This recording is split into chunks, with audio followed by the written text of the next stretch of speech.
That's heavy. So we're not against prosperity. Prosperity is land, vegetables, seeds, raw materials, you know what I'm saying? Labor, the cooperation among the efficient and the skillful. That's wealth. Money is the compliance and the assimilation to an institutional framework that has been set up to perpetuate white supremacy on an international level. Huh? That's what their monetary system is. It's a fact. People in the country sitting on wealth. They take it from them, sell it to us. They sit over there and they don't have nothing because their value is in money, not resources. Do you know what I'm saying? So while they're sitting on rubber, natural elements, steel, iron, elements, it means absolutely nothing to them. Rare and exotic herbs, fabrics, it means nothing to them. They walk past it every day and kick it. But the value, what means something to them is not nature anymore, but a damn currency note. Ain't this heavy? And that's the matrix. When he has sucked you into his value system, so how you see reality is substantiated by his value system. When you see a tree, you don't see a tree. You don't see natural resources. You see his value system. Right? We used to walk outside and we saw natural resources. We don't see that anymore. It doesn't even show up on the radar. We could be growing garlic in our backyard, but if we don't buy it from a grocery store, it couldn't be the right stuff. We don't know where the hell they're getting it from. We don't know how they're growing it. We ain't testing no damn soil.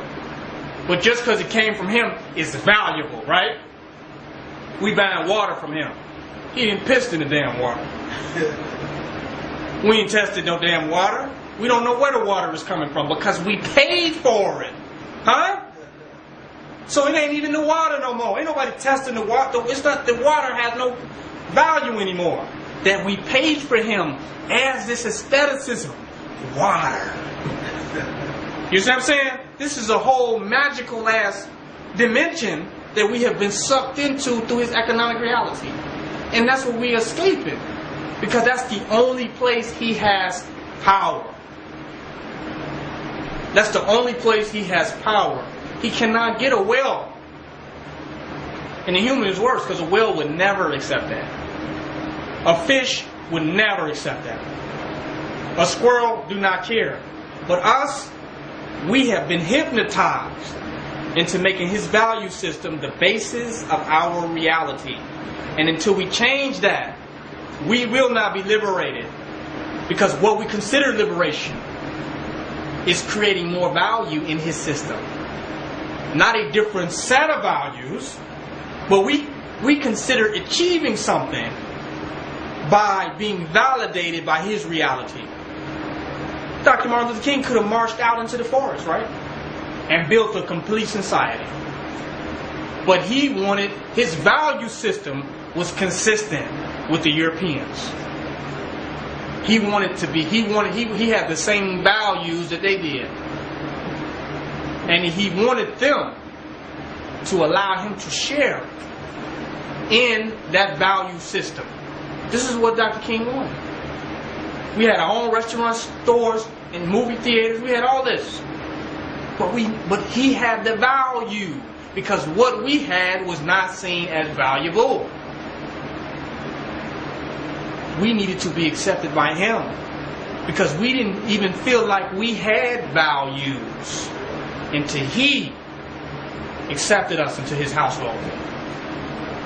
We didn't feel like we had values until we could sit at the table with him. When he valued us, we felt like we had values. So when we attack the monetary system, we attack in a deep level of psychosis. This is not just UCC conversation and commercial conversation and banking talk. It is a psychosis of how our value system works for our enemy and not for us. And not for us. Some people don't feel like they've been doing nothing with their life unless they got a job. Literally. Unless they have a job, I ain't doing nothing. And they'll tell you, well, you ain't doing nothing. You could have fixed everybody's car on the block. Huh? But if you ain't working, you ain't doing shit. And they're not concerned about what you're actually doing or how valuable it is. You know what I'm saying? But you ain't doing nothing. You standing out. You protecting the community. Just standing there, people are out there standing on the street, they become watchmen and become physical bodies in the presence in our community. But we say them niggas ain't doing shit. Because our values is only when you are working for the European are you valuable. That's where you get the values from. That's how you go out and buy the valuables. Everything outside of that is not valuable. If you go and you give something out, people say, well, it's not valuable. This couldn't be valuable because you're giving it away. What are they saying? If you give out the cure for AIDS, it is valuable whether it's free or not. Right? If something works to help people, it doesn't matter whether it costs or it don't. It does what it does. It's composed of what it's composed for. But we don't even care about composition anymore. We care about valuable. We care about associated value in connection with their system, with their monetary system.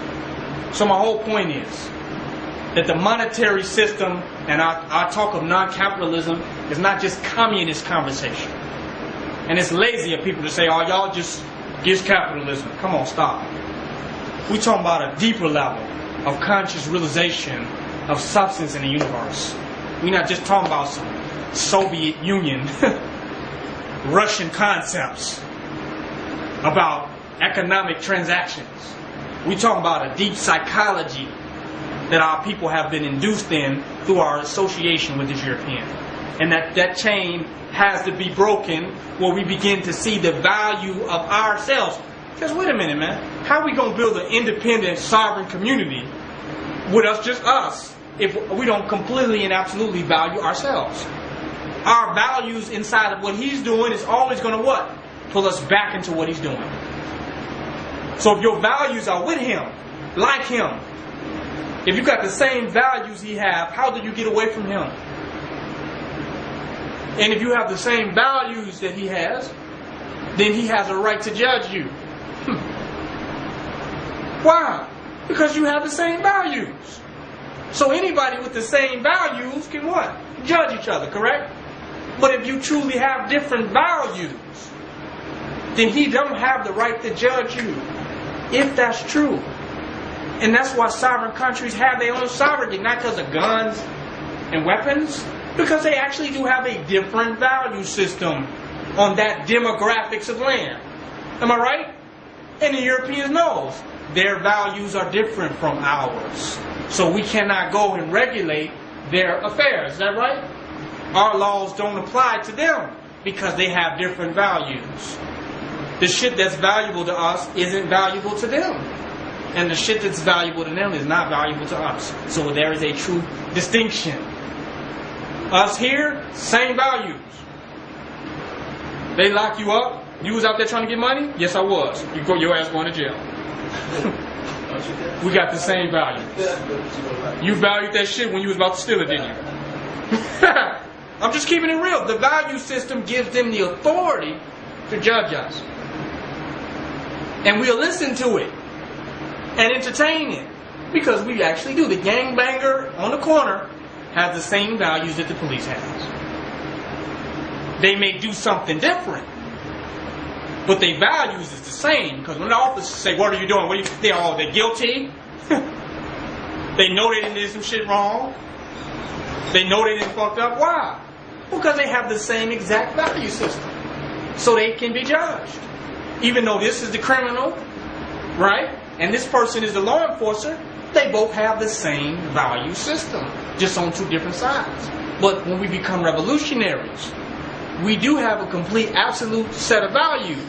And our values eventually evolve into our culture, our way of life. and it begins to set us apart from them completely.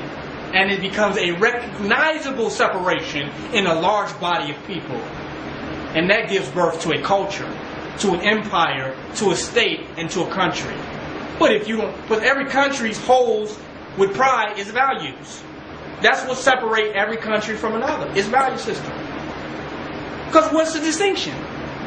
Well, if there's no distinction in values, then what's the separation from this part of the land and that part of the land?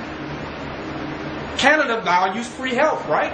America doesn't. You got to work for the shit to get health. So the borderline is not the lines that they drew on your map. It's the values of the individual that exist in that region. That creates your lines. Even with the Revolutionary Warfare in America, the Civil War, it was a war of values. We free the slaves. We need these niggas. Kill these slaves. They're getting our money, right? So